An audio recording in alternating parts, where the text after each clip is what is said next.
Magandang araw sa inyong lahat guys at mga bata. Ang gagawin natin ngayon ay mag-aral tayo ng mathematics. Ngunit ang focus o tuon natin sa ating pag-aaral ay algebra. Sa ating pag-aaral ng algebra ito, aalamin natin kung ano ang tinatanong base sa paksa o ano ang focus o tuon ng paksang tatalakayin. Lalong-lalo na ang proseso sa paghanap o focus ng pag-aaral. Ang paksa natin sa algebra ay identifying the value of a, b at c in the equation of the form ax2 plus bx plus c equals 0. Ito ay quadratic equation. Ang quadratic ay tinatawag sa salitang ugat sa Latin na quadro, na ang ibig sabihin may apat na sides. Sa madaling salita, ang tinutukoy lamang natin dito ay square at rectangle. Subalit, datapwat, hindi yan ang focus o tuon ng ating paksa o pag-aaral. Dahil ang tinatanong dito ay hanapin o alamin ang value ng a, b at c o ng coefficient ng variable x ng bawat term at ng constant term base sa simplified form ng equation ax2 plus bx plus c equals 0. Yan po ang tuon natin sa ating pag-aaral. Huwag kayong mag-alala dahil may mga halimbawa tayo kung paano ito gagawin. Ang proseso. Handa na ba kayo? Sa ngayon tayo ay magpo-focus na sa ating talakayan. Huwag kayong aalis dyan dahil ako'y magbibigay ng mga halimbawa na may proseso kung paano i-simplify ang equation in the form of ax2 plus bx plus c equals 0 at kung paano i-identify ang value ng a, b at c in the equation. Ang paksa pala natin ay identifying the value of a, b at c in the equation of the form ax2 plus bx plus c equals 0. Ngunit bago ang halimbawa, basahin muna natin ang mga rule na nasa legend. Ang unang rule natin na nasa legend ay para sa in combining like terms. Number 1, if two or more terms have the same exponents, sign, and variable contained, then add the numerical coefficients and copy down their common variable, exponent, and sign plus or minus. Number 2, if two or more terms have the same exponents and variable contained but different in sign plus and minus, then subtract the numerical coefficients and copy the sign of a bigger number and just copy down their common variable and exponent. Ang ikalawang rule na nasa legend ay para naman sa in multiplying terms.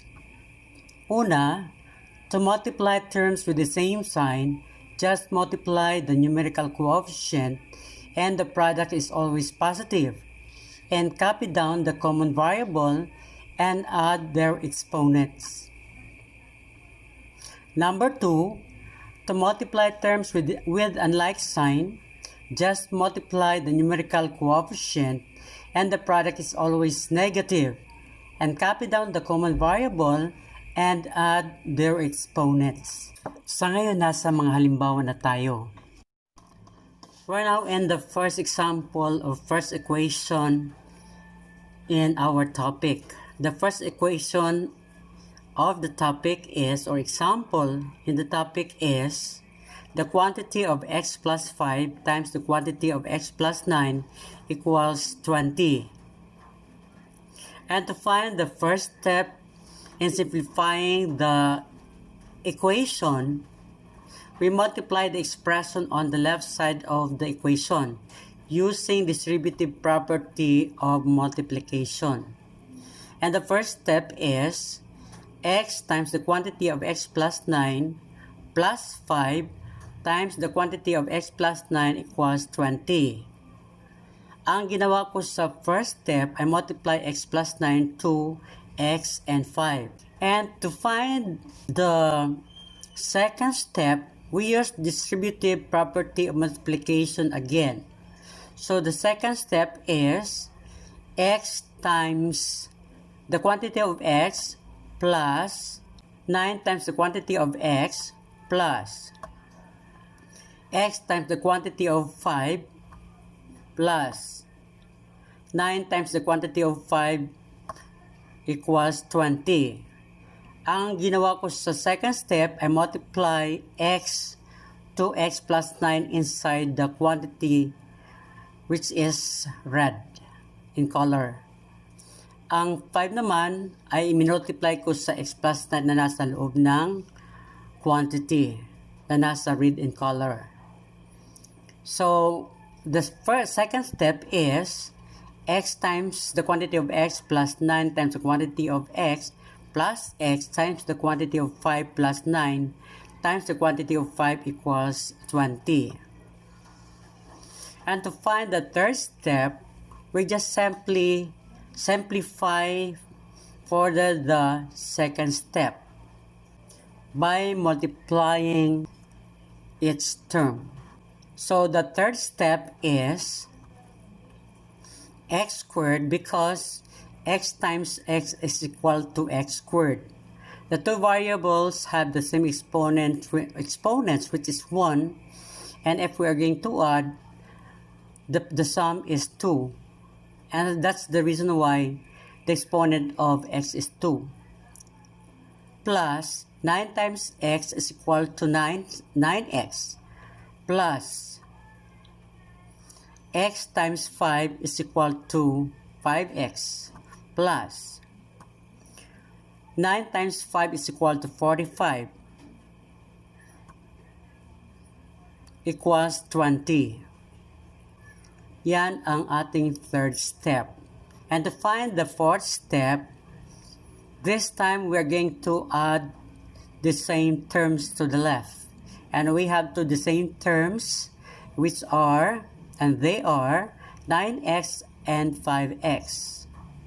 So therefore, the fourth step is x squared plus 14x because 9x plus 5x is equal to 14x plus 45 minus 20 because I transpose positive 20 to the left and I change the sign of 20 to negative from positive and equate it to 0. So therefore, the equation is x squared plus 14x plus 45 minus 20 is equal to 0. And the fifth step is, or to find the fifth step, we're going to subtract two the same terms to the left. And we have two the same term to the left but unlike sign. So we're going to subtract this 45 and 20. So the fifth step is x squared plus 14x plus 25 because 45 minus 20 is 25 equals 0. And this is the equation in the fifth step. And if we're going to examine the fifth step, the equation is now in simplified form or related to the equation of the form ax squared plus bx plus c is equal to 0. So therefore, it's time for us to find the value of a, b, and c based on the equation. Therefore, the value of a is 1 because the coefficient of x squared is 1. And the value of b is 14 because the coefficient or numerical coefficient of The second term is 14. And the value of c is 25 because the constant term is 25. And that's the final answer. We're now in the second example or second equation of the topic. And the second or the number 2 equation is the quantity of 2x minus 1 times the quantity of x plus 3 equals negative 2x. And to simplify or to find the first step, we multiply the expression on the left side of the equation using distributive property of multiplication. So therefore, the first step is 2x times the quantity of x plus 3 minus 1 times the quantity of x plus 3 equals negative 2x. Ang ginawa ko sa first step, I multiply x plus 3 to the terms 2x and negative 1. Yan kung paano ginawa ang first step. And to find the second step, we use again distributive property of multiplication. And the second step is x times the quantity of 2x plus 3 times the quantity of 2x plus x times the quantity of negative 1 plus 3 times the quantity of negative 1 equals negative 2x. Sa second step, I multiply 2x inside the quantity that contains x and 3. And also, same as with negative 1, I multiply it to x plus 3. And to find or to determine the third step, we just simply simplify further the second step by multiplying each term. So therefore, the third step is 2x squared because x times 2x is equal to x squared. 2x had the same exponent which is 1, and if we're going to add 1 and 1, the sum is 2, and we have 2x squared plus 3 times 2x is equal to 6x plus minus rather, because x or positive x times negative 1 is equal to negative x minus 3 times 1 is equal to 3. Why minus 3? Because positive 3 times negative 1 is negative 3 equals negative 2x. And in the fourth step, this time we're going to transpose negative 2x to the left side. And we change the sign of negative 2x to positive. So it becomes positive 2x. So the fourth step is 2x squared, we just copy it down, plus 6x minus x plus 2x. This is now your negative 2x. It becomes positive 2x, and minus 3 equals 0. And this is your fourth step. And to find the fifth step, we just simply simplify further the fourth step by combining like terms. We have 3 like terms in the fourth step: 6x, negative x, and positive 2x. First, we combine 2 positive terms. So the fifth step now is 2x squared, we just copy it down, plus 8x because 6x plus 2x is equal to 8x. Then copy down negative x and minus 3 equals 0. And again, to find the 6th step, we just simply simplify again further the 5th step by just subtracting these two terms or combining two terms but unlike in sign. Pag unlike, we just subtract and copy the sign of a bigger number. So therefore, the resulting equation and the next step is 2x squared, we just copy it down, plus 7x because 8 minus 1 is equal to 7, and x minus 3 is equal to 0. And this is now the final equation because this is related to the equation of the form ax squared plus bx plus z equal to 0. And therefore, we can now identify the value of a. The value of a is 2. And the value of b is 7 according to the equation in the second term. And the constant term is negative 3, which is c, or the value of c. And this is now the final answer. Sa ngayon, nasa number 3 example na tayo or equation. At ang equation na nasa number 3 ay the quantity of x plus 6 raised to the exponent 2 is equal to 12x. Yan ang ating equation for number 3. And to find the equation in the first step, we use factoring. Okay, so therefore, the first step is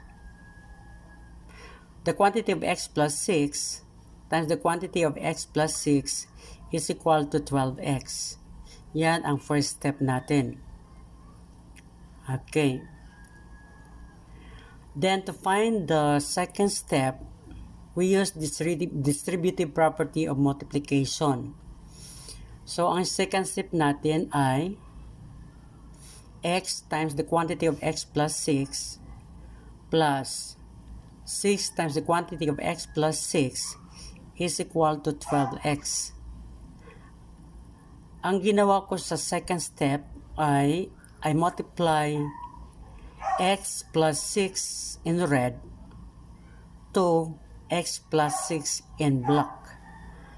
So yan ang nangyayari sa second step natin. And using distributive property of multiplication again, the third step becomes x times x, or x times the quantity of x plus 6 times the quantity of x plus x times the quantity of 6 plus 6 times the quantity of 6 is equal to 12x. Yan ang third step natin. Ang ginawa dito ay multiply black x to the terms of red. Same as true with 6. I multiply 6 to the terms inside the red color. So yan ang step number 3 or equation in step number 3. And simplifying the equation in step number 3 further, the fourth step becomes x squared because I multiply x with the same exponent, which is 1. If we add this and add the exponent, which is 1, okay, 1 plus 1 is equal to 2. So therefore, the exponent of x is 2. So we have x squared plus 6 times x equal to 6x plus x times 6 is 6x plus 6 times 6 is equal to 36, then equals 12x. Yan ang equation natin sa fourth step. This time we combine like terms, 6x and 6x.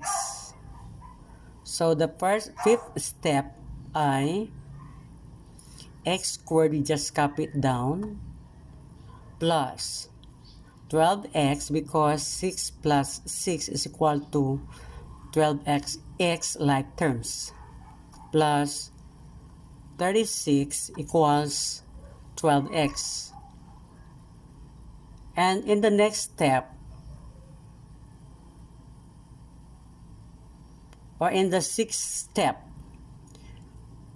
we transpose positive 12x to the left and change the sign. So positive becomes negative if we are going to transpose positive 12x to the left.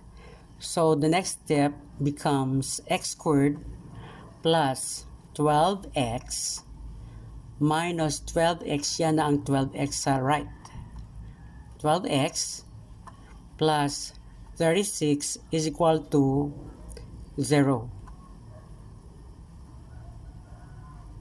Then, to find the next step, we just cancel 12x and 12x because the same quantity but different in sign. Because if we're going to add these two, the result is 0. So we just cancel it out. So cancel 12x and negative 12x. So mawala na siya. Ang maiiwan dito ngayon ay x squared plus 36 equals 0. And that's the final equation. Why final equation? Because we cannot simplify the equation further. And this equation is related to the equation of the form ax squared plus bx plus c equal to 0. So it's time for us to find the value of a, b, and c based on the final equation. So therefore, the value of a is 1 because the coefficient of x is 1. And the value of b is 0 because we don't have second term in the equation. And the value of c is 36 because that's the third term or constant, which is positive 36. And that's the final answer. Our fourth example or fourth equation is, or number 4 equation is, the quantity of 5x plus 4 times the quantity of 5x minus 4 equals 0. And to find the first step of the equation, we use distributive property of multiplication. So the first step is 5x times the quantity of 5x minus 4 plus 4 times the quantity of 5x minus 4 equals 0. So ang ginawa ko sa first step, I multiply the red 5x minus 4 sa bawat term ng black 5x plus 4. So yan ang nangyari sa first step. And using distributive property of multiplication again, the second step would be 5x times 5x, or the quantity of 5x minus 4 times the quantity of 5x plus 4 times the quantity of 5x, or 5x times 4, or the quantity of 4, then minus 4 times the quantity of 4 equals 0. Yan ang second step natin. So, ang ginawa ko dito ay multiply 5x sa red. Okay, sa red na 5x minus 4. Same as true with 4, I multiply 4 to 5x minus 4. So, yan ang nangyari sa second step. And to find the third step, we just simplify further the second step. So, we multiply 5x and 5x, so it becomes 25 because 5 times 5 is 25. And x times x, same exponent to 1. We just add 1 and 1. Okay, the result is 2. So, 25x squared.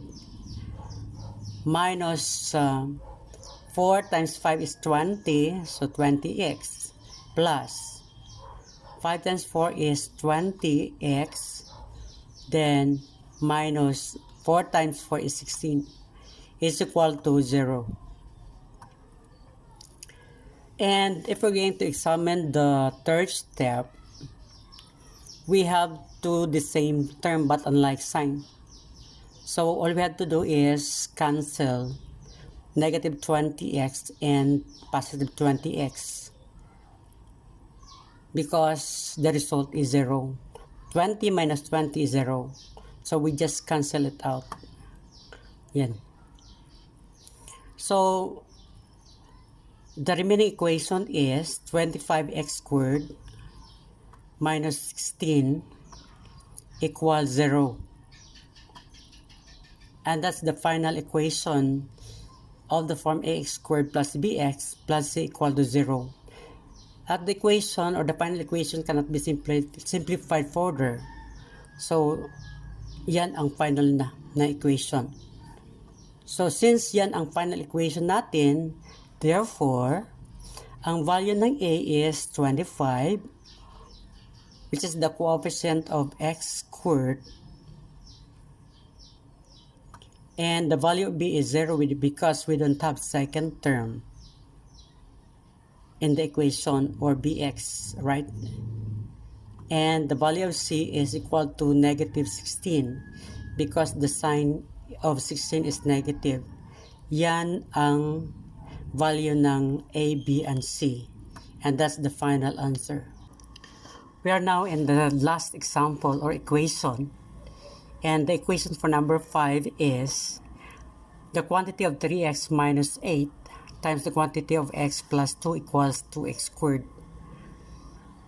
And to find the first step in the equation, in solving the equation or simplifying the equation, we use distributive property of multiplication. So the first step is 3x times the quantity of x plus 2 minus 8 times the quantity of x plus 2 equals 2x squared.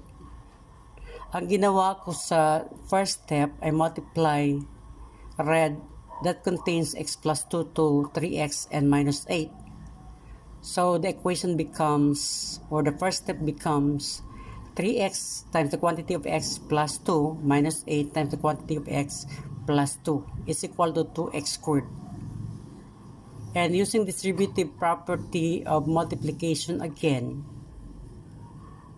the second step is x times the quantity of 3x plus 2 times the quantity of 3x minus 8, or minus x times the quantity of 8 minus 2 times the quantity of 8 is equal to 2x squared. Ang ginawa ko sa second step, I multiply in the first group, I multiply 3x2, x plus 2. And in the second group, I multiply negative 8 to x plus 2. So that's the result of the equation in the second step. And to find the third step, we just simplify the equation in the second step further. So the third step is 3x squared because I multiply x and 3x. So we have 3x squared. Then plus 2 times 3x is equal to 6x. And minus x times 8 is equal to 8x. And negative 2 times 8 is negative 16 equals 2x squared. Yan ang third step. And we combine like terms in the third step, like 6x and negative 8x. So the fourth step becomes 3x squared. We just copy it down. And minus 2x because 6x minus 8x is equal to 2x. Malaki ang 8. Ang sign ng 8 is negative. So the result is negative 2x. Then minus 16 is equal to 2x squared. And then after that, to find the fifth step, we transpose 2x squared or positive 2x squared to the left, and we just change the sign to positive, to negative rather. So the equation or the next step is 3x squared, copy it down, then minus 2x squared, yan ang 2x squared galing sa right na inilipat natin sa left, nagiging negative 2x squared. Then minus 2x minus 16 equals 0. That's for the step. And again, we combine like terms because we have two the same terms in that step or in this step. 3x squared and negative 2x squared. We have a like sign, so we subtract these two. So 3x squared minus 2x squared is equal to x squared because we have 3x squared and 2x squared. 3 minus 2 is 1, so 1x squared.